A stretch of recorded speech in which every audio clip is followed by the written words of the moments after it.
नमस्कार. आपण पाहत आहात निर्भीड जनता न्यूज. सत्याची निर्भीड जाणीव.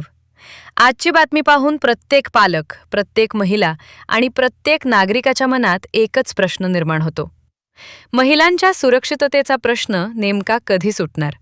आणि वडगाव पान येथील अल्पवयीन मुलीवर झालेल्या ॲसिड हल्ल्याच्या प्रकरणातील आरोपी अजूनही फरार का?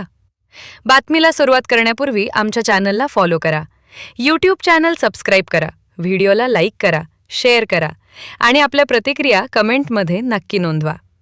अहिल्यानगर येथे आज लोकनेते बाळासाहेब थोरात यांच्या समवेत कॅन्सर तज्ज्ञ डॉक्टर जयश्रीताई थोरात यांनी जिल्ह्याचे पोलीस अधीक्षक मुम्मका सुदर्शन यांची भेट घेत जिल्ह्यात महिलांवर वाढत्या अत्याचारांच्या घटनांबाबत गंभीर चर्चा केली.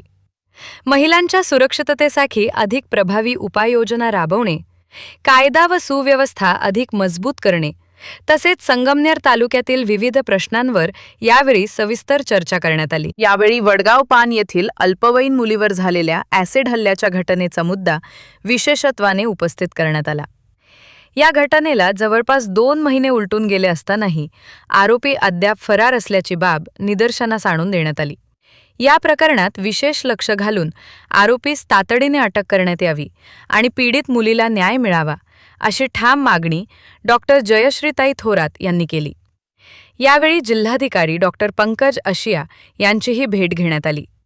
जिल्ह्याच्या विकासाशी संबंधित विविध विषय, नागरिकांच्या समस्या आणि प्रशासनाच्या माध्यमातून राबवण्यात येणाऱ्या उपाययोजनांबाबत चर्चा करण्यात आली. महिलांची सुरक्षितता आणि न्याय हा केवळ प्रशासनाचा विषय नसून संपूर्ण समाजाची सामूहिक जबाबदारी आहे. समाजातील प्रत्येक घटकाने संवेदनशीलता आणि जागरूकता दाखवून अशा घटनांविरोधात ठामपणे उभे राहणे आवश्यक असल्याचा संदेश यावेळी देण्यात आला.